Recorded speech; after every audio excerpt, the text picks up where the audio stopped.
Então, vamos resolver aí algumas questões, né, que já caíram no Enem, sobre problemas ambientais, sobre química ambiental. Então, de cara, já vem essa questão aí, né, uma questão que vem acompanhada de uma tirinha, né? Então, duas vacas conversando ali. Colocar a culpa do aquecimento global nas vacas, né? Aí nós, vacas, o que faremos? Né? Vamos botar a culpa nas galinhas, né? Quer dizer, vão transferir a culpa. Então, é uma ironia, né? Colocar a culpa do aquecimento global nas vacas, nós já estamos transferindo, né, a nossa culpa para as vacas, né? Então, o que as vacas podem fazer? Vai transferir para as galinhas. Galinha transfere para os tatus e vão por aí afora, né? Ninguém assumir a sua parte aí da culpa, né? Então, de acordo com o relatório A Grande Sombra da Pecuária, feito pela Organização das Nações Unidas para a Agricultura e Alimentação, o gado é responsável por cerca de 18% do aquecimento global, uma contribuição maior que a do setor de transportes. Agora, quando você está falando gado aí, né, você está falando de atividade humana, né? Não é o gado por si, né? O gado é uma atividade humana, é a pecuária, né? Então, transportes é uma atividade humana, pecuária é uma atividade humana, só que usa aí o gado, né? A criação de gado em larga escala contribui para o aquecimento global por meio da emissão de, letra A, metano, durante o processo de digestão. É uma boa resposta, é a alternativa de resposta. Metano, gente, ele é produzido por fermentação anaeróbica, né? Fermentação, processo anaeróbico, em diversas situações, né? Uma delas, então, é o intestino, não só o intestino do gado, nosso também, tá? Esgoto, lixo, né? Então, algumas bactérias produzem metano. E esse metano sai aí, né? Nos puns, nos arrotos, né? Emitido por esses animais, por nós também, tá certo? Então, a metano é uma boa alternativa aí, tá certo? Óxido nitroso, durante o processo de ruminação, nossa senhora, de jeito nenhum, né? Óxido nitroso, inclusive, ele é tóxico, né? Se produzisse o óxido nitroso durante o processo de ruminação, as vacas estariam mortas também. Clorofluorcarbono durante o transporte de carne. Olha, o clorofluorcarbono, o CFC, né? Ele é usado, inclusive, em refrigeração e tudo.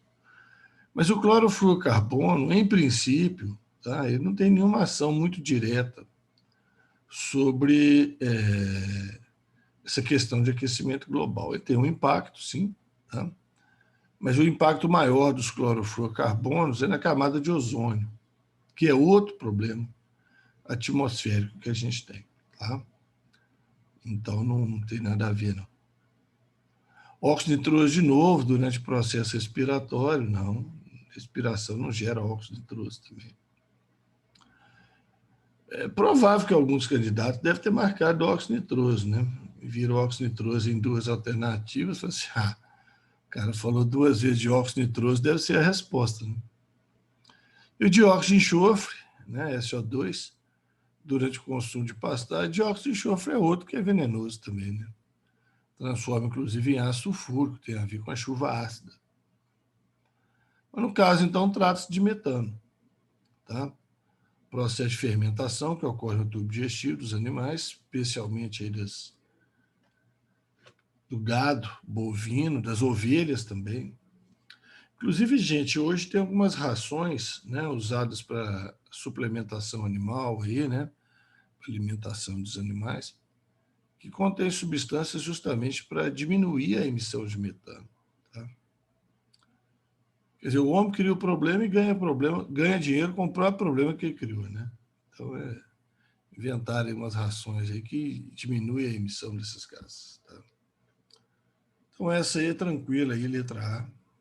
Certo? As outras aí não daria certo. Não.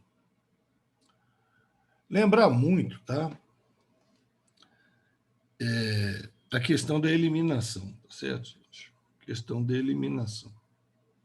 Aquelas coisas que você tem certeza que estão erradas, então, você vai eliminando para reduzir aí o universo de alternativas que merece mais atenção da gente, tá? Essa questão caiu uma das primeiras provas do Enem, se eu não estou enganado, foi na primeira, né? Você tem dados aí da Companhia de Tecnologia de Saneamento Ambiental do Estado de São Paulo, CETESB, divulga continuamente dados referentes à qualidade do ar na região metropolitana de São Paulo.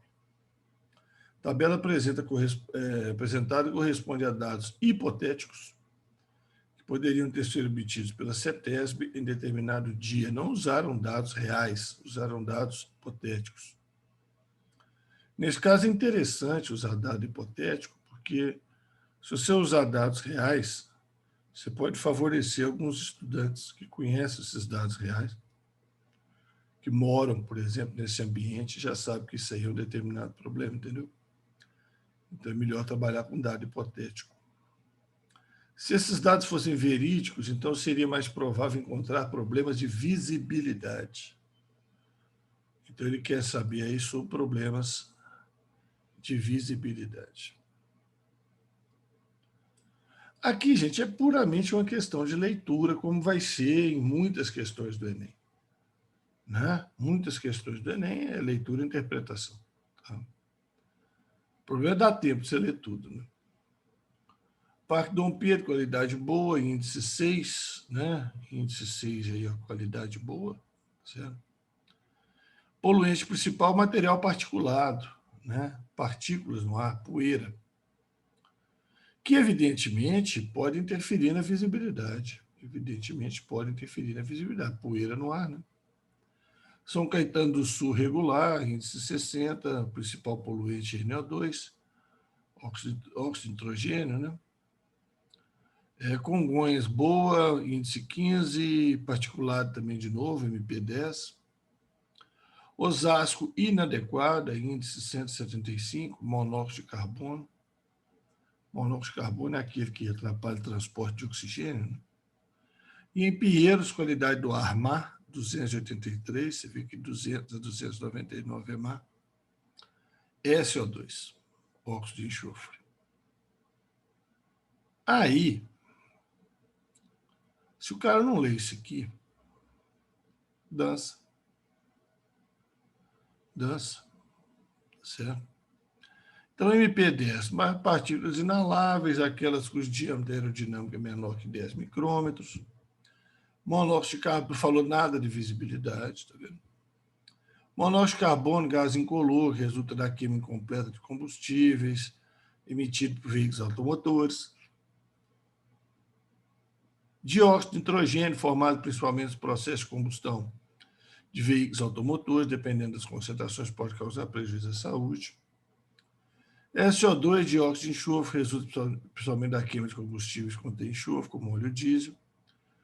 Pode reagir com outras substâncias presentes no ar, formando partículas à base de sulfato, responsáveis pela redução da visibilidade da atmosfera.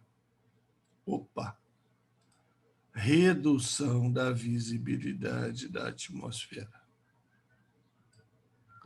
Problema de visibilidade, SO2. Pura leitura. Tá? Pinheiros, portanto, né? Onde o poluente principal é o SO2, a qualidade do ar é má. Pinheiros. Perfeito? Facílimo, facílimo. Agora, baseado na leitura. Então, não me venham com aquela conversinha, tá? Já vou ler a pergunta primeiro, se precisar, eu leio o texto lá atrás. Não é por aí. Certo? Não é por aí. Você até pode correr um olho aqui e tal, né? Igual nós fizemos aqui e tal, mas Tem que ler, tá? Não tem jeito. Tá certo? Senão te enrola. Se você ficasse achando que visibilidade é poeira, você ia ficar na dúvida entre Parque Dom Pedro e Congonhas, que tem material particular, e a qualidade do ar nem é tão ruim. A qualidade é boa.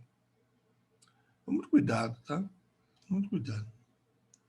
Infelizmente, tem coisa que a gente lê, não adianta nada, mas essa aqui você lia e achava a resposta. Ponto garantido. Não pode perder isso, não. O processo de industrialização tem gerado sérios problemas de ordem ambiental, econômica e social, entre os quais se pode citar a chuva ácida. Os ácidos usualmente presentes em maiores proporções na água da chuva são o ácido carbônico, formado pela reação do CO2 da atmosfera com a água, o ácido nítrico HNO3, o ácido nitroso HNO2, o ácido sulfúrico H2SO4, o ácido sulfuroso H2SO3. Esses quatro últimos são formados principalmente a partir da reação da água com óxido de nitrogênio e enxofre gerados pela queima de combustíveis fósseis. A formação de chuva mais ou menos ácida. Ficou ruim esse negócio aí, né? Porque dependendo do jeito que você lê, você fala assim, uma chuva mais ou menos ácida, né? Chuva mais ácida ou menos ácida, né? Teria ficado mais claro. Depende não só da concentração do ácido formado, como também do tipo de ácido.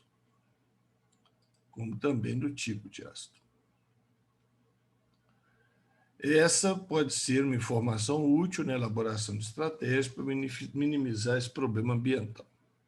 Se consideradas concentrações idênticas, quais dos ácidos citados no texto conferem maior acidez à água das chuvas? Gente, isso é assunto da nossa próxima semana.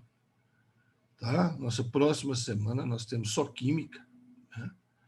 Biologia a gente tecnicamente está encerrando aqui hoje. Né? Nas próximas 2 semanas aí nós vamos trabalhar só química. Semana que vem equilíbrio iônico, na outra reações orgânicas. Né? Então, na próxima semana a gente vai falar de ácido forte, ácido fraco e tal. Só que você já tem uma noção sobre isso.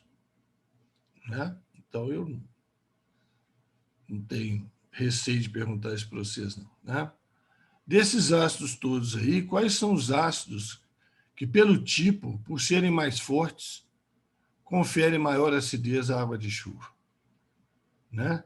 Só pelo nome, né? Tem ácidos aí que o nome dele já te bota medo, né? Ácido sulfúrico e ácido nítrico, né? Ácido sulfúrico e ácido nítrico, nós vamos falar deles aí na semana que vem, são ácidos fortes, né? São ácidos inorgânicos, ácidos fortes, ácido sulfúrico e ácido nítrico. São os principais ácidos aí responsáveis pela acidez da chuva. O ácido carbônico é um ácido fraco, é o ácido que tem no refrigerante aí, água mineral gasosa, cerveja, é um ácido fraco. Ácido nitroso e sulfuroso também são ácidos fracos, tá? Mas os ácidos sulfúrico e nítrico são ácidos fortes. Portanto, a resposta aí é sulfúrico e nítrico, letra D.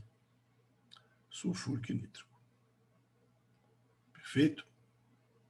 Guarda isso. Aquela aula lá, inclusive, eu marco esses dois, eu cito os 5 e marco esses dois e chamo bastante atenção para eles. Em 1872, Robert Angus Smith criou o termo chuva ácida, dando continuidade a esse tema aí, descrevendo precipitações ácidas em Manchester após a Revolução Industrial. Trata-se do acúmulo demasiado de dióxido de carbono e enxofre na atmosfera, que, ao reagirem com compostos dessa camada, formam gotículas de chuva ácida e partículas de aerossóis. A chuva ácida não necessariamente ocorre no local poluidor, isso é importante. Né? Às vezes a poluição gera o gás numa região que é levado para outra e vai chover ácido na outra região. Pois tais poluentes, ao serem lançados na atmosfera, são levados pelos ventos, podendo provocar a reação em regiões distantes.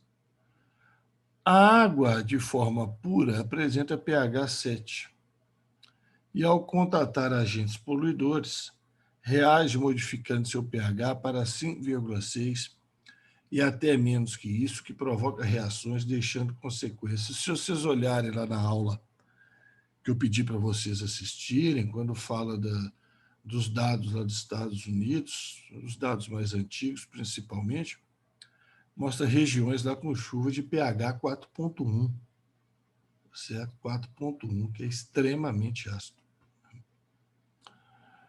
Para a chuva, né? O texto aponta para um fenômeno atmosférico causador de graves problemas ao meio ambiente.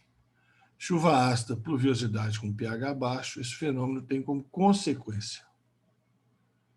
Então vamos lá. A corrosão de metais, pinturas, monumentos históricos, destruição da cobertura vegetal, né, que é o desfolhamento, acidificação de lagos. Perfeito. Perfeito. Ah, mas pediu meio ambiente, metais, monumentos. Isso não é meio ambiente, não? Claro que é, ué. É o meio ambiente urbano, mas é meio ambiente também. Tá? Não falou meio ambiente natural, não. Falou meio ambiente. Está à sua volta, certo? Então, letra A é uma boa alternativa. Diminuição do aquecimento global. Ah, para. Chuva ácida agora combate aquecimento global, porque tira poluentes da atmosfera. Não tem nada a ver. Destruição da fauna e da flora. Sim, correto. Redução dos recursos hídricos. Indiretamente, eu posso imaginar que o desfolhamento desprotege nascentes e tal. Assoreamento dos rios, aí já começa a forçar, né?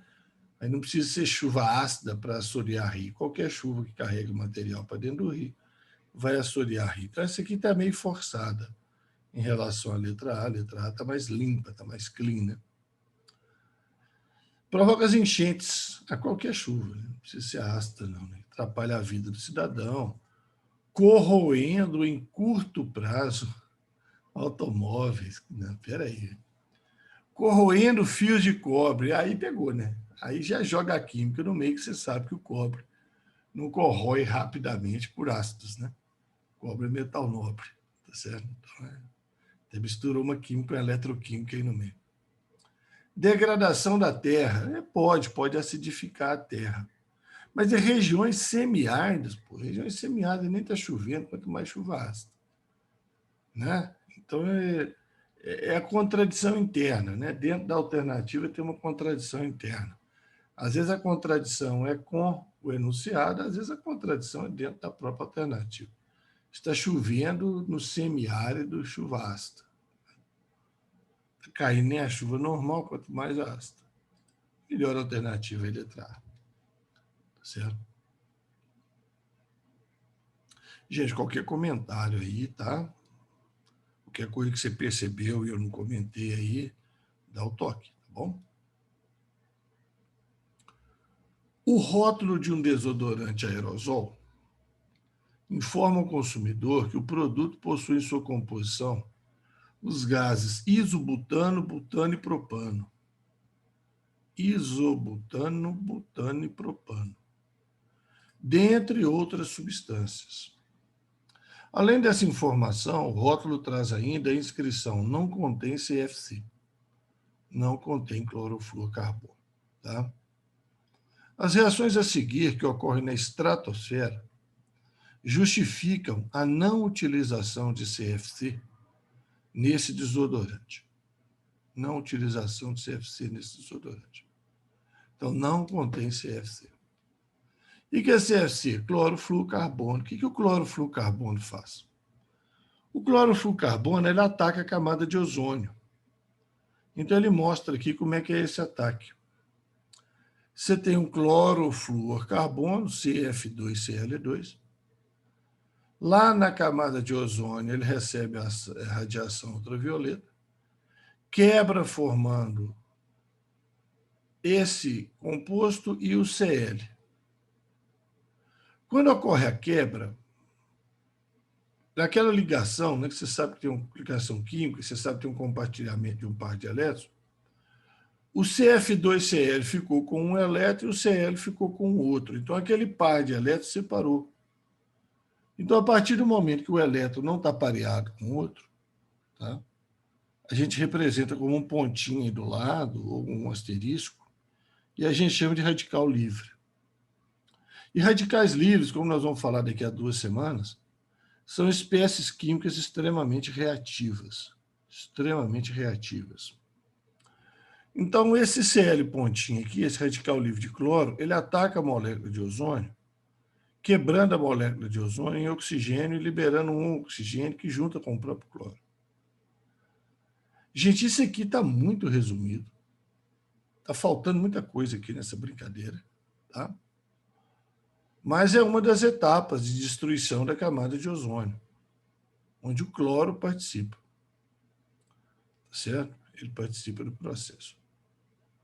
A preocupação com as possíveis ameaças da camada de ozônio baseia-se a preocupação baseia-se na sua principal função, que é proteger a matéria viva da Terra dos efeitos prejudiciais dos raios solares ultravioleta.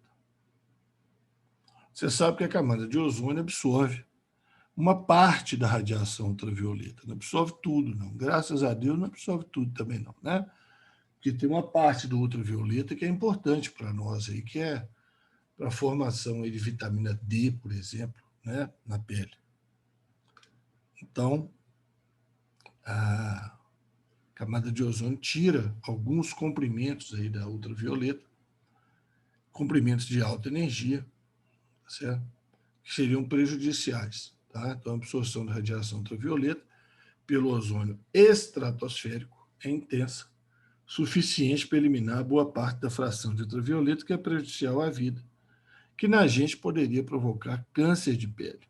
Né? O principal problema aí da falta da camada de ozônio, dos buracos da camada de ozônio, é a possibilidade de câncer de pele. Tá? A finalidade da utilização dos gases isobutano, butano e propano nesse aerosol é substituir o CFC. Sim, pois não reagem com o ozônio, servindo como gases propelentes em aerosol. O gás propelente é aquele gás que, ao sair, ele empurra, né, substâncias para fora. No caso aí, o desodorante, né, seja lá o que foi, certo? Então, a letra A é boa. O objetivo desses gases é substituir o CFC como propelentes, mas sem reagir com a camada de ozônio. Eles não têm cloro. O grande problema é o cloro que ataca a camada de ozônio. Servir como propelentes, beleza. Pois como são muito reativos, não são. Não são. Nós vamos ver também daqui a 2 aulas que alcanos são péssimos para reagir. Alcanos são péssimos para reagir. Basicamente, o alcano dá reação de combustão e mais uma ou outra aí são péssimos para reagir. Tá? Eles não capturam freões existentes na atmosfera, impedindo destruição de ozônio, nada disso. Reagem com ar, não. Tá? São péssimos para reagir, já falei. Pois se decompõem espontaneamente em dióxido de carbono e água, que não ataca o ozônio. Né? Quer dizer, seria queimar, né? Porque decompor, eles nem têm como liberar oxigênio, eles não têm oxigênio. Impedir a destruição do ozônio pelo CFC, pois os hidrocarbonetos reagem com a radiação ultravioleta, liberando hidrogênio que reage com o oxigênio do ar, formando água. Nada a ver. Destruir o CFC também não. Reage com a radiação ultravioleta, liberando carbono, que reage com o oxigênio do ar, formando dióxido de carbono, que é inofensivo para a camada de ozônio. Certo? Então, nem tem nada a ver aí com destruir o CFC. Quer dizer, dentro da própria alternativa tem uma inconsistência total. Tá? Então, letra A, isso mesmo, vai substituir o CFC, vai servir como propelente também, o gás que empurra, né, o que está lá dentro, tá? Desodorante, seja lá o que for, tinta, seja lá o que for. Aí é desodorante, né? E ele não reage com a camada de ozônio. Tá? Então, letra A. Eu só queria uma pequena observação. Você vê que essa questão está mal elaborada. Tá? Mal elaborada. Porque a letra A, né? A letra A ela é muito curta, o enunciado dela. O enunciado da D e da E é o dobro do tamanho, né? Da letra A, então isso aí não é legal, tá? Geralmente, quando você produz uma questão de múltipla escolha, os enunciados têm que ter mais ou menos o mesmo tamanho. Você está vendo aqui 2 e 3 linhas, tá certo? 2 compostos, uma frase, tá certo?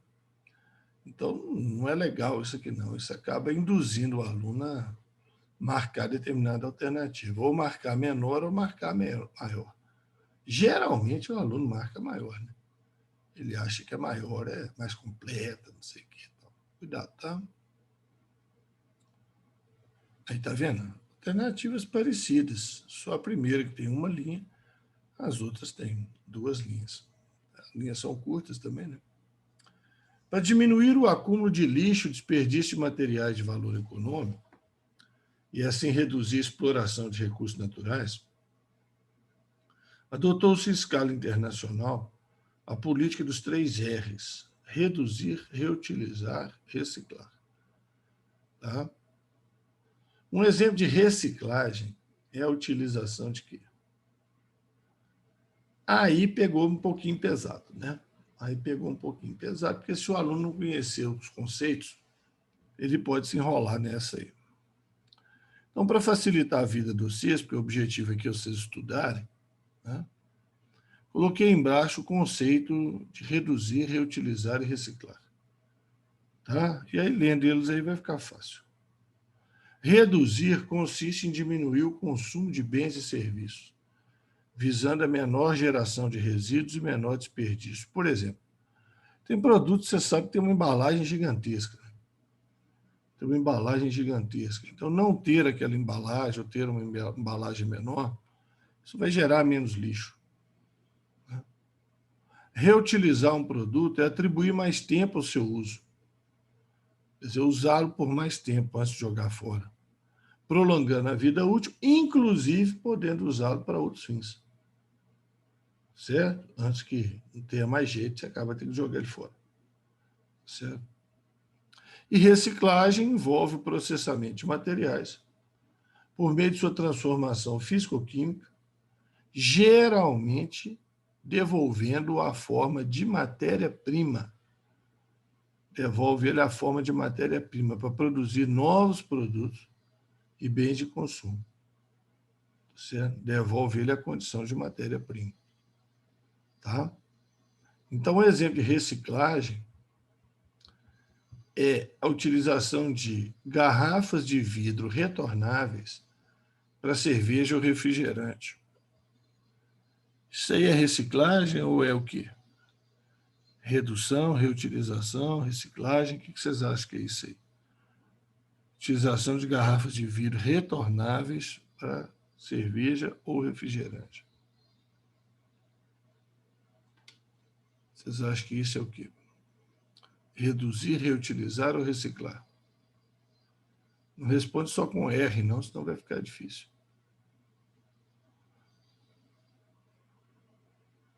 O que vocês acham? Garrafa de vidro retornável. A garrafa de refrigerante retornável, garrafa de cerveja, né? Você tem que trocar o casco lá no supermercado, no bar. Então, isso é um exemplo de reduzir, reutilizar, reciclar. Reutilizar, né? Reutilizar. Certo? Latas de alumínio como material para fabricação de lingotes. Aí vem o aluno e pergunta, mas que diabos é lingote? Lingote é a barra de alumínio. O metal, gente, quando ele é produzido na siderurgia, ele sai na forma de barras de metais. Essas barras são chamadas de lingotes. Então, eu vou pegar a lata de alumínio e vou transformar em lingotes de alumínio. Isso é reduzir, reutilizar ou reciclar?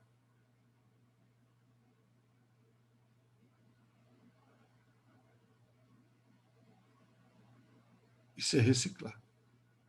Isso é reciclagem. Eu estou devolvendo a condição de matéria-prima.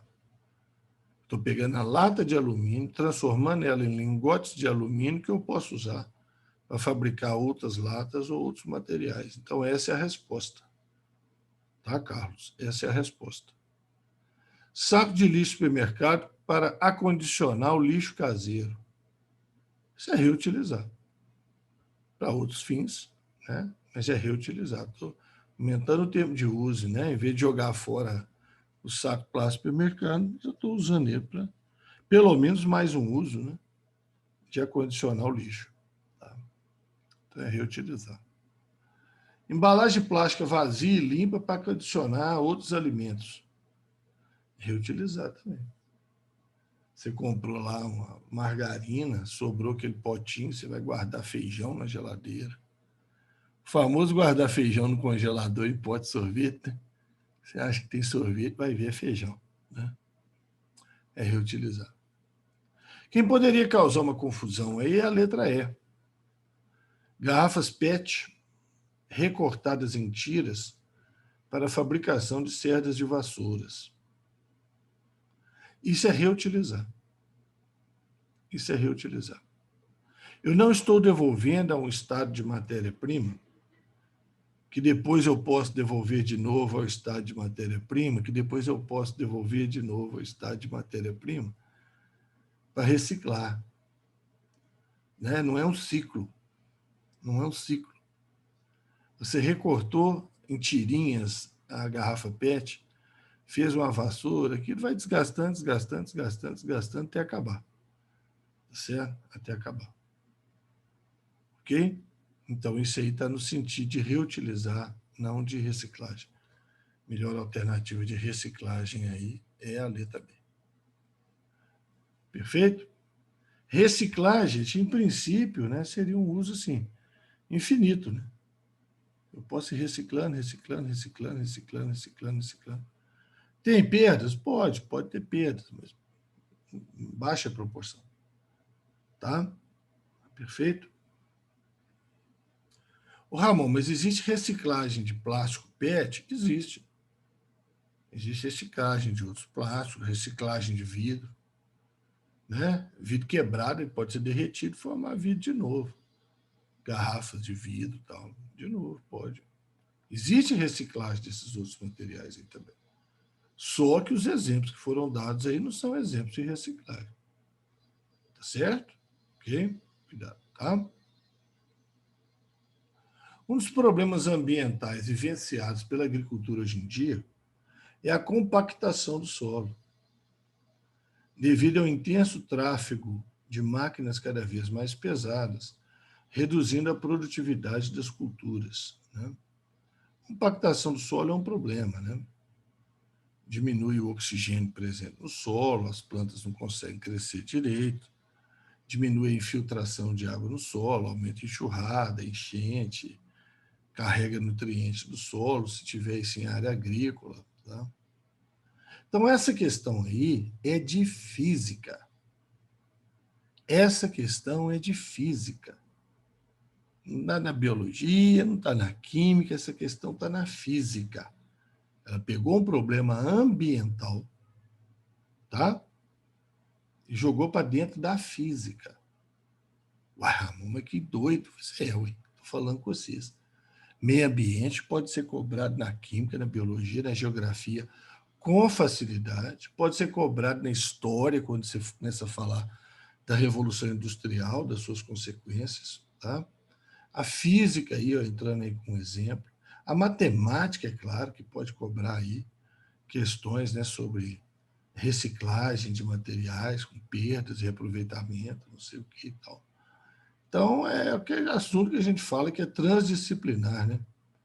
Ele atravessa textos, né, redação, atravessa várias disciplinas, todas as disciplinas, né? Questão ambiental. Então, é bacana, uma questão de física. Né? Uma das formas de prevenir o problema de compactação do solo é substituir os pneus dos tratores por pneus mais largos, estreitos ou altos. O pneu alto não tem nada a ver, né? Pneu alto não tem nada a ver. A questão aí é o conceito de pressão. Né? Quem compacta o solo é a pressão. As máquinas são pesadas, tratores, né? E eles apoiando no chão, aí eles exercem pressão. E pressão, você sabe lá da física, que pressão é força sobre área. Então, o peso do trator não muda, então a força-peso não muda. O que vai mudar é a área. Quanto maior a área, menor vai ser a pressão. Né? Pressão é força sobre área. Né? Então, se a área for muito pequena, for um pneuzinho estreito, vai dar grande pressão no solo. Né? Mas se for um pneu mais largo, vai dar menos pressão no solo. Tá certo? Então, é força sobre área. Pneus devem ser largos para reduzir a pressão sobre o solo. Esse deveria ser o mesmo raciocínio a ser usado em motos, bicicletas, né? Que são usadas para trilhas em áreas ambientais, né, gente? O mesmo raciocínio, né? Um pneu mais do tipo balão, né? Um pneu mais largo, certo? Para ter uma área maior, né, de contato com o solo, reduzir a pressão, provocando então menos compactação do solo. E aí não cresce vegetação, quando chove vem a erosão, etc. Entendeu? Poderia ser revertido isso aí para as trilhas de moto, trilhas de bicicleta, né? Que são feitas em áreas naturais aí, certo? Poderia ser transmitido facilmente essa questão física para esse problema. Tá? Química verde. Química verde. Parece muito esse termo aí na prova do Enem. Pode ser definida como a criação, desenvolvimento e aplicação de produtos e processos químicos para reduzir ou eliminar o uso e geração de substâncias nocivas à saúde humana e ao ambiente. Sabe-se que algumas fontes energéticas desenvolvidas pelo homem exercem ou têm potencial para exercer, em algum nível, impactos ambientais negativos. Foi tirado desse texto aí, ó, Química Verde, Fundamentos e Aplicações e tal. À luz da química verde, métodos devem ser desenvolvidos para eliminar ou reduzir a poluição do ar causada especialmente pelos, atenção, eliminar ou reduzir a poluição do ar. Não vai empolgar aí não, hein? Ah, não, porque eu já li que hidrelétrica tem um problema ambiental seríssimo, mas não é poluição do ar. Né? Não é poluição do ar. Usinas geotérmicas que usam energia, né, do subsolo aí, né, em áreas vulcânicas, por exemplo, tá? Não tem nada a ver com poluição do ar. Energia solar, energia eólica, tem nada a ver com poluição do ar, né? Então, quem tem a ver com poluição do ar aí é a termoelétrica. Termoelétrica queima o quê, hein, gente? Para obter energia térmica. O que eles queimam na termoelétrica, hein?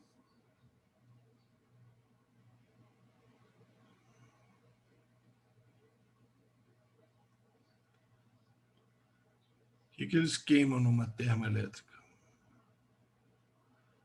Carlos falou carvão, tá certo, mas tem mais coisa.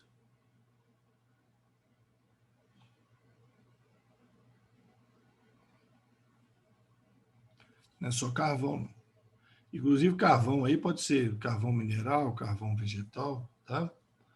Gabriel falou em bagaço, sim, e é interessante, né? A queima do bagaço é uma biomassa, tá certo? Bagaço de cana, né? Gás natural, Luana falou, perfeito, Luana também, tá? Mais alguma coisa que esquema?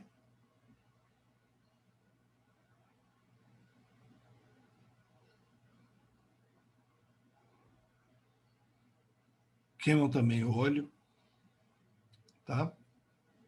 Óleo. Como biomassa, Gabriel, não só bagaço, lenha, tá? Uma série de materiais aí pode ser usados aí em termoelétrica. Alguns é até interessante usar, né? O caso do gás natural mesmo, a Luana falou aí, o metano. O metano tem um forte fator de aquecimento da atmosfera, né, Luana? Então, você queimar ele passando para CO2 é interessante. E ele gera pouco material particulado, né? A queima de carvão, bagaço, petróleo, óleo, né? gera mais fuligem, né, na atmosfera, material particulado. Então, o termoelétrico é isso. Então, eles queimam isso para gerar calor. O calor ferve água, gera vapor e vapor movimenta a turbina. É o mesmo princípio da usina nuclear, tá? Você tem uma fonte de calor para ferver a água, para gerar vapor, e o vapor vai movimentar a turbina, tá? É o mesmo princípio da usina nuclear. Só que lá é reator nuclear, né? É urânio, plutônio e tal. Apesar de belos e impressionantes, corais exóticos encontrados na Ilha Grande podem ser uma ameaça ao equilíbrio dos ecossistemas no litoral do Rio de Janeiro. Semana passada aí veio estava até dando aula para vocês, aí eu acho, vi a notícia aí do coral azul, acho que eu cheguei a comentar com vocês, né? Xênia azul, que semana retrasada está lá na Baía de Todos os Santos, né? É um coral exótico, um coral de outra procedência, não é nativo do Brasil, nem da região. Podia até ser nativo do Brasil, de outra região, mas não é nem do Brasil. Crescendo de forma assustadora, um coral bonito, azul, tal, mas ameaça. Originário do Pacífico, esses organismos foram trazidos por plataformas de petróleo e outras embarcações, possivelmente na década de 1980, e disputam com as espécies nativas elementos primordiais para a sobrevivência, como espaço e alimento. A frase que eu já falei para vocês, essa frase eu falei para vocês.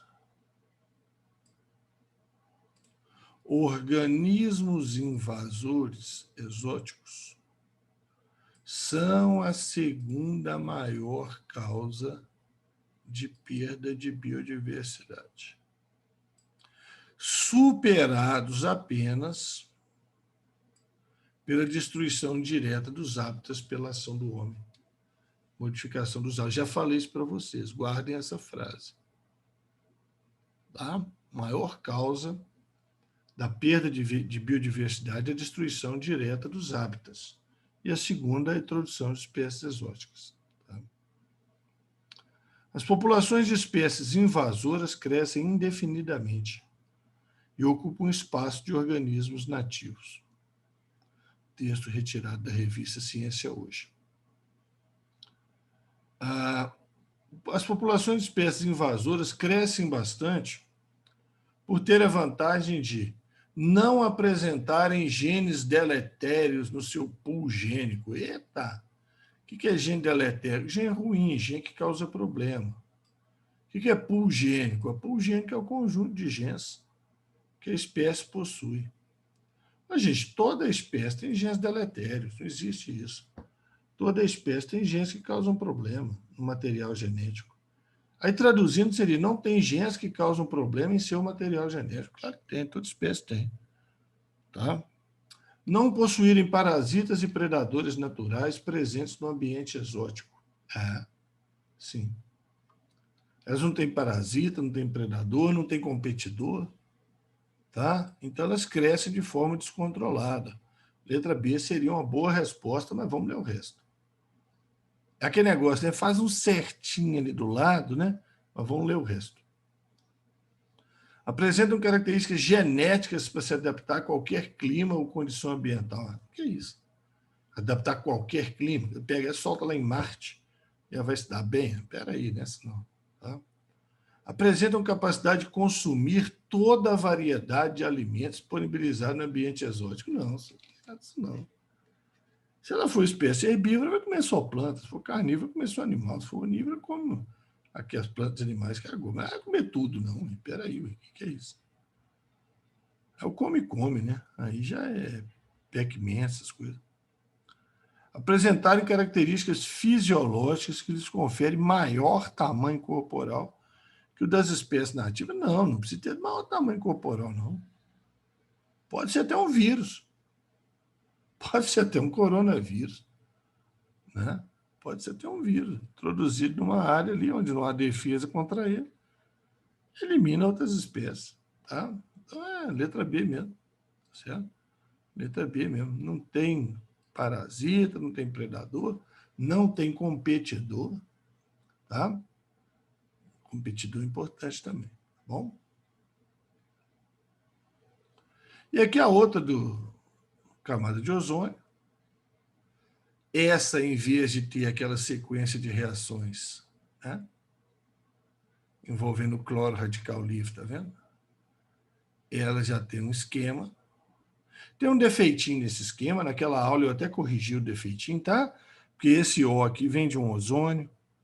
Esse O aqui, geralmente, ele vem de um ozônio, tá? Até corrigir lá e tal. A liberação dos gases clorofluorcarbono, CFCs, na atmosfera, pode provocar depleção. Ah, trem bonito. Os caras dão aula para a faculdade, eles são chatos, né? Metem o vocabulário de faculdade. Hoje em dia, eles devem estar passando muita raiva, viu? Porque tem aluno de faculdade também que se enrola todinho com esse vocabulário aí. Pode provocar depleção, diminuição de ozônio na estratosfera. Olha que está falando sempre, ozônio na estratosfera. Tá? O ozônio estratosférico é o responsável por absorver parte da radiação ultravioleta emitida pelo Sol, a qual é nociva aos seres vivos. Esse processo na camada de ozônio é ilustrado simplificadamente na figura. Então está aqui o CFC, lá na aula que eu gravei para vocês, já está colorido, bonitinho. O Sol, através da radiação ultravioleta. Esse HV aqui significa energia, tá? É constante de Planck vezes a frequência da radiação. É a frescura de quem elaborou a questão. Luz ultravioleta. Quebra o CFC, libera o átomo de cloro. Cloro é o cinza, tá vendo? Cloro ataca o ozônio, forma O2 e um radical livre de oxigênio e cloro. Esse radical livre de oxigênio e cloro ataca um outro ozônio, tá? Forma 2 oxigênio aqui e libera um cloro. E esse cloro liberado aqui... Oh, mas tem um cara com foguete aqui perto de casa que está um caso sério. Nossa, já estou até desconfiando do que é. Uma hora eu vou lá xingar. Aqui em frente tem um pessoal aqui que tem negócio de vender imóveis. Vocês têm Minha Casa Minha Vida, não sei o que, tarará, tarará. E inventaram uma frescura, já há uns tempos atrás. Você já deve ter visto isso. Que o sujeito, quando ele compra qualquer coisa, um carro, geladeira, televisão, não sei o quê, aí os vendedores da loja tudo comemora. Então, quando faz uma venda, então, solta foguete. Ideia de cabrito, mas da pior qualidade, né? Bater sininho, tá, tal, cantar, isso é outra história. Mas, porra, foguete, cara, sem noção, tem que estar completamente fora de moda hoje em dia, né? Dá problema para animais, pessoas idosas que se assustam, né? A gente que está trabalhando aqui, ó, mais um foguete. A gente que está trabalhando aqui, vocês querendo se concentrar aí. Vou passar lá, vou perguntar se é eles que estão com esse foguetório aí. Vou sugerir assim, uma boa ação para eles fazerem com o foguete. Mas então o cloro entra aqui no processo, quebra a molécula de ozônio, volta no final e quebra outra, e volta no final e quebra outra, e volta no final e quebra outra. Então, gente, esse cloro aqui, ó, ele começa o processo e ele é reciclado no final e ele continua o processo. Então, ele entra e sai. Do jeito que ele entrou, ele sai e começa de novo. Isso aí chama-se catalisador. Esse cloro aqui, ó, que ele começa o processo e depois ele recupera e age de novo, é um catalisador. Esse é um dos conceitos que tem para catalisador, tá? Substância, né, que estimula aí a ocorrência de uma reação, ela não se gasta, ela está presente de novo no final e pode ativar o processo novamente. Então, quimicamente, a destruição do ozônio na atmosfera por gases CFCs é decorrente de quê? quimicamente, certo? Da clivagem da molécula de ozônio pelos CFCs. Não, o ozônio não é clivagem, é quebrado. Não é o ozônio que é quebrado pelo CFC, ele é quebrado pelo cloro, para produzir espécies radicalares, radicais livres. Não. O CFC quebra, origina o cloro com elétron desemparelhado, que é o tal radical livre, e ele que vai atacar o ozônio. Então, inverteu um pouco as palavras aqui. As palavras estão certas, mas estão na ordem errada. Produção de oxigênio molecular, O2, O2, O2 e O2, aqui, ó. A partir de ozônio, sim. Por isso que eu falei que aqui tinha que ter mais um oxigênio, a partir de ozônio, certo? Catalisada por átomo de cloro. Catalisada por átomo de cloro, perfeitamente. Quebra 2O3, quebra 2O3 e forma 3O2. Que aqui estava faltando representar, aqui ainda vai formar um outro O2, tá vendo? Que vai formar um outro O2. Só olha na aula lá, que lá está bonitinho, lá eu consertei esse defeitozinho aqui. 2O3, um aqui e outro aqui, forma 3O2, um O2 aqui, 2O2 aqui. A oxidação do monóxido de cloro, né? A destruição do ozônio é decorrência da oxidação do monóxido de cloro por átomo de oxigênio para produzir átomo de cloro. Não, isso é a formação do catalisador. Reação direta entre o CFC e o ozônio. Não, o CFC não age diretamente com o ozônio. Ele quebra da origem ao cloro catalisador, esse sim vai agir sobre o ozônio. Reação de substituição de um dos átomos de oxigênio da molécula de ozônio por um de cloro. Não tem nada disso, não. Eu não tiro um oxigênio e põe um cloro no lugar, não é nada disso. Então, letra C é a melhor alternativa. Tá? Baseado aqui na interpretação calma, né? Disso aqui, algumas eliminações aí, muito perigosas as alternativas, tá? Vejam que elas têm tamanho parecido, tá vendo? Mas tem alternativa aí, não tem nada a ver com o que está mostrando aqui no esquema, tá?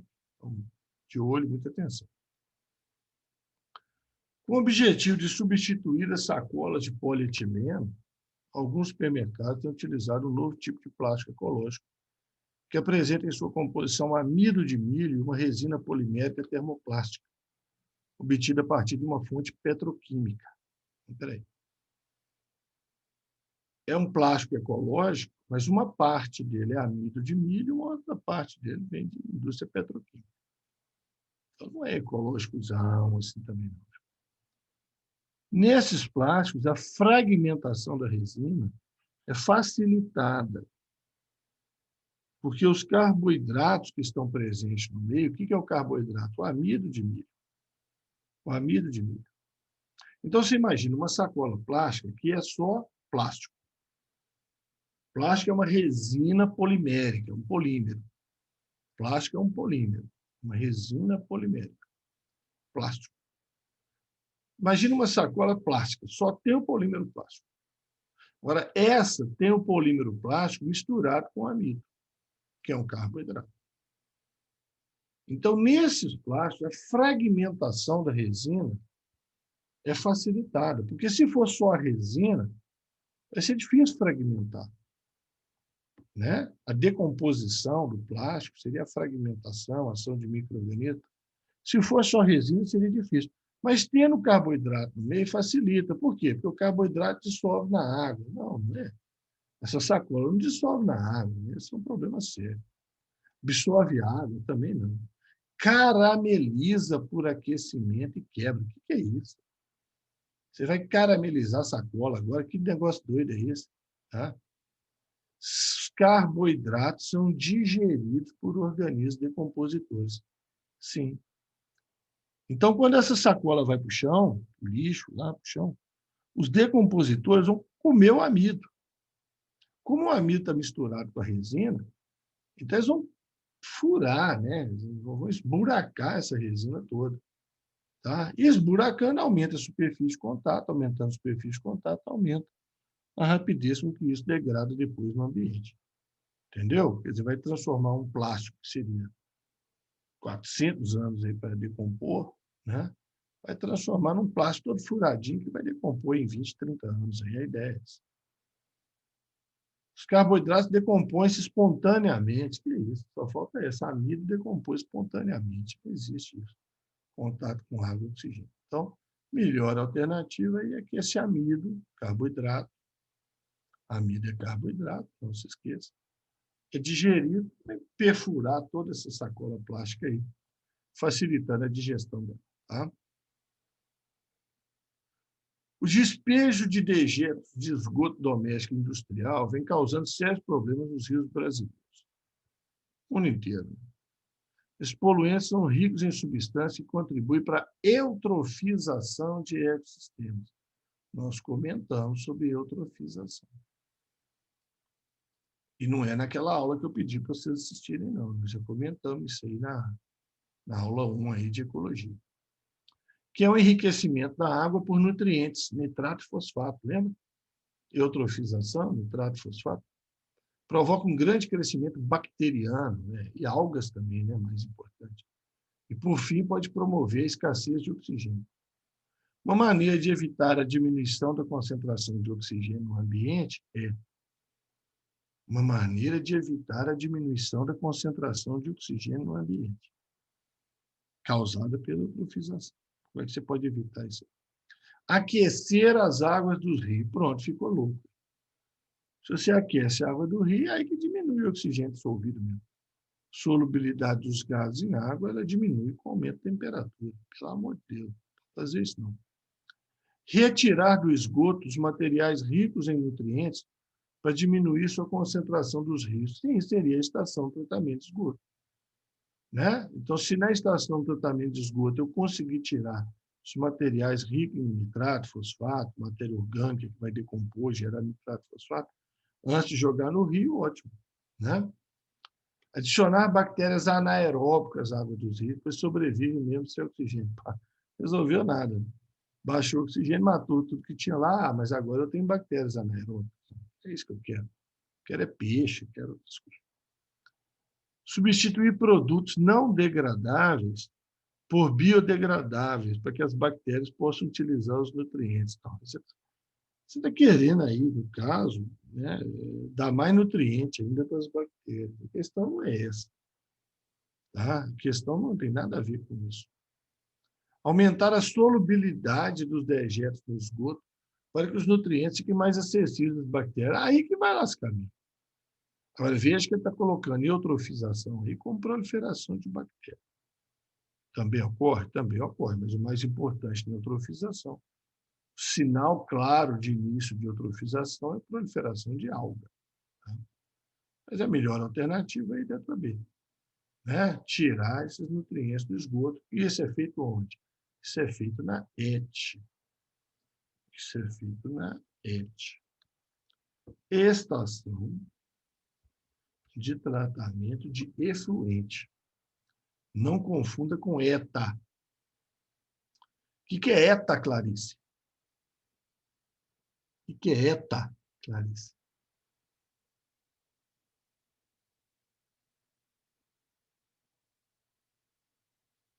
Está viva aí, Clarice? Estação de tratamento de água. Não confunda. ET, estação de tratamento de efluente, ETA, estação de tratamento de água. Não confunda isso, tá? Ok? A eutrofização, peguei de novo aí uma outra. É um dos fenômenos responsáveis pela mortalidade de parte das espécies aquáticas em regiões próximas a centros urbanos, pela perda da qualidade de vida da população. Um exemplo é a Lagoa da Pampulha. Olha, um desconhecido ponto turístico da capital de Minas Gerais, onde as atividades de pesca e nado não são mais permitidas. Para evitar a ocorrência desse fenômeno em lagos, deve-se manter inalterado seu volume d'água, não adianta nada. Aumentar a população de algas, aí lascou mesmo. Diminuir o teor de nutrientes despejados na água, mesma coisa da anterior. Impedir a fotossíntese das algas abaixo da superfície. Já é o que acontece na eutrofização. forma que as natas de alga enzimas que estão embaixo não fazem fotossíntese, morrem, decompõem, baixa oxigênio. Aumentar a população de espécies do topo da cadeia alimentar. Comer o que eu não sei que elas vão comer, né? Vou colocar jacaré lá, vou colocar animais de topo de cadeia alimentar, não tem nada a ver. Tá? E essas são duas questões idênticas. Só que aqui falou mais de bactéria, então, mas é questão mesmo. Questões do Enem. Repetitivo, termo de eutrofização. Essa é mais química. Tinha uma de física aí, né? Essa é mais química. Pesticidas são substâncias utilizadas para promover o controle de pragas. No entanto, após sua aplicação em ambientes abertos, alguns pesticidas organoclorados, opa, isso tem que até acender uma luzinha na sua cabeça. Organoclorado? Organoclorados são aqueles pesticidas que podem acumular na cadeia alimentar, né? Magnificação trófica, certo? Então, alguns pesticidas aplicados aí na agricultura são arrastados pela água até lagos e rios e, ao passar pelas guelras dos peixes, podem difundir para os seus tecidos lipídicos e lá se acumularem. Lipídio é óleo e gordura, né? A característica desse composto responsável pelo processo descrito no texto é: qual o processo? Foi arrastado pela água, ele não dissolveu na água. Ele não dissolveu, ele foi arrastado pela água. Diferente. Tá? E aí, na hora que passou na guerra do peixe, ó, pum, foi lá para dentro e foi para o tecido lipídico. Ah, então ele dissolve em lipídio. Sim, dissolve em lipídio. A característica responsável pelo processo descrito no texto é a baixa polaridade dele. Né? E dissolve em lipídio. Então, ele está mais para apolar do que para polar. Óleo, gordura, né, gente? Certo? Tá vendo? Então, a questão é química mesmo. Pegou uma questão ambiental, meteu a química aí no meio, e a grande explicação da bioconcentração, da acumulação dos pesticidas, metais pesados, é a solubilidade deles em lipídio. Isso mesmo. Baixa massa molecular, ocorrência de halogênio, tamanho pequeno de molécula, presença de hidroxila, nada a ver. Nem sei de onde eles arrancaram hidroxila aí. Aliás, se tivesse muita hidroxila, nem apolar não era, né? Nem apolar não era. Tá? Então, tranquilo, tranquilo. O fenômeno da piracema, subida do rio, peraí, calma. Subida de peixes no rio para a reprodução, né? Então, a subida do rio fica parecendo que é enchente, né? A subida de peixes, aqueles peixes que nascem lá numa parte do rio, lá próxima à nascente do rio. O peixe nasce lá, desce. Depois, para reproduzir, tem que voltar no lugar que ele nasceu. Então, chama piracema. É importante mecanismo que influencia a reprodução de algumas espécies de peixe, porque nessa volta, esse esforço que ele faz, nadando contra a correnteza, induz o processo que estimula a queima de gordura e ativa mecanismos hormonais complexos, preparando o peixe para a reprodução. Ele chega lá na nascente, lá, exausto, mas preparado para a reprodução. Espermatozoide, óvulo, tudo pronto. Tá? Então, vamos imaginar aí, né? Tem um rio, aí tem os afluentes dele, os tributários. Então, o peixe nasceu aqui, ó, desceu, na época de reprodução, vai tentar voltar para lá. Isso é a piracema. Intervenções antrópicas. Lá vem nós, né? Lá vem o ser humano. Intervenções antrópicas nos ambientes aquáticos, como a construção de barragens. Opa, peraí. Construiu a barragem. Inundou isso aqui, virou um lago. Isso aí virou um lago. Tá? Virou um lagão aí. Foi até econômico aí no tamanho do lago. Interfere na reprodução desses animais. Por quê? Por quê? Porque reduz o quê? O peixe nasceu lá, veio para cá. Na hora que vai tentar voltar, parou na barragem. Reduziu o percurso da migração. Reduziu. Eu não colocaria isso, certo? Eu colocaria que barra o percurso da migração. Sabe? Reduzir o percurso da migração, porque parece que ele sai voando aqui e já cai lá em cima. Tá? Mas olha as outras alternativas. Reduz a longevidade dos indivíduos. Não tem nada a ver. Pode ficar velhinho aqui, só não vai reproduzir.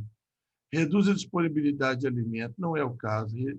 Reduz o período de migração. Não, vai tentar migrar na mesma época do ano de reprodução. Diminui o número de espécies de peixes no local. Não. Tá? Não quero saber das espécies. A longo prazo até vai. Eu quero saber por que prejudica a piracema. Porque, né, não consegue chegar até lá. Então, reduz o percurso da migração. Ele não consegue migrar. Ele não consegue fazer a migração inteira. Ficou feio. A pergunta ficou feia. Mas se você olhar as outras alternativas e fizesse um desenho disso aqui, você ia imaginar isso. Ramon, que alternativas que tem para isso aí? Tem duas alternativas que eles tentam usar. Tá? Uma chama escada de peixe, que é um córregozinho que sai aqui, ó, e desce até o rio aqui, ó, na forma de pequenas cascatas. Isso chama escada de peixe. Tá? E aí os peixes podem subir pela cascata e cair aqui e ir lá para a nascente. Só que isso tem uma teoria muito grande. Tá? Primeiro é convencer o peixe a subir a escada. Nem todos vão achar esse caminho. Segundo, que na hora que ele sobe e cai nesse lagão aqui de água parada, ele perde a noção para onde ele tem que ir. Certo? E não nada contra a correnteza, não se prepara adequadamente para induzir a queima de gordura, ativar os mecanismos hormonais. Então, esse caso de peixe é questionável. Tá? Tem gente que defende, tem gente que questiona muito. A outra coisa é a estação de piscicultura. Três Marias, por exemplo, a gente tem estação de piscicultura. Você captura os peixes aqui, traz para a estação de piscicultura, eles reproduzem, eu solto eles lá em cima. Certo? Aí eu mantenho as espécies em cima e abaixo, né? A montante e a jusante da barragem. Mas também é questionável. Tá? Também é questionável. Se esses peixes que eu soltar aqui nessa água parada, vocês vão ter algum sucesso. Porque peixe de água corrente, gente, peixe de água corrente, se adapta em água parada. Então, são dois processos assim, que há questionamentos a respeito. Tá? Já tive a oportunidade de ver os dois processos, trabalhei com isso no meu mestrado. Né? Acho bacana demais a estação de piscicultura, porque a gente aprende, né, como reproduzir em cativeiro aí, dezenas e dezenas, são mais de 100, quase 200 espécies. Do Rio São Francisco, o pessoal consegue reproduzir, de piabinha até dourado. Tá? Eles conseguem reproduzir na estação e soltar no rio, repovoar o rio. Mas esse negócio de recuperar, aí é complicado. Faltam estudos a respeito disso. A Universidade de São Carlos ia fazer um estudo disso, mas eu não sei se ela conseguiu fazer ainda. Aí a última nossa aqui, ó. De novo a questão da compactação do solo, impermeabilização do solo. Para se adequar às normas ambientais atuais, as construtoras precisam prever em suas obras a questão do uso de materiais de modo a minimizar os impactos causados no local. Entre esses materiais está o chamado concregrama, pisograma, concreto com grama, que é um tipo de revestimento composto por peças de concreto com áreas vazadas, preenchidas com solo gramado. As figuras apresentam essas duas formas de piso feitas de concreto. Então, tem o piso tradicional de concreto. E aqui o piso furado, tá vendo? E aqui no meio você planta grama. Então, é o concregrama, certo? Concreto. Estudo de caso, projeto, protótipo experimental, tarará, tarará, certo? Uma monografia de aluno aí, certo? Então, tá aí, né? O piso com concregrama, certo? A utilização desse tipo de piso em uma obra tem o objetivo de evitar no solo o quê? A impermeabilização do solo. Impermeabilização do solo. Você está criando, em vez de ser áreas de concreto, áreas permeáveis para a água poder infiltrar no solo aí e tal, né? Tem nada a ver com diminuir a temperatura, até ajuda, né? Diminuir, aumentar a umidade do ar, a qualidade. Acumulação de matéria orgânica, alteração de pH, salinização, não tem nada a ver. Você poderia pensar na letra B aí, né? Você poderia pensar. Mas a utilização, o objetivo mesmo, no solo, é a impermeabilização. No solo é a impermeabilização, diminuir a impermeabilização. Tá? Fora, aí no ar, aí, pode ajudar a diminuir a temperatura, aumentar a umidade, né? Por causa da vegetação. Então, né? Mas no solo é a impermeabilização. Perfeito? Certinho? Vou salvar, vou mandar para vocês aí gabaritado, certo? Essa aí era a última, tá? E deixa eu parar aqui a gravação.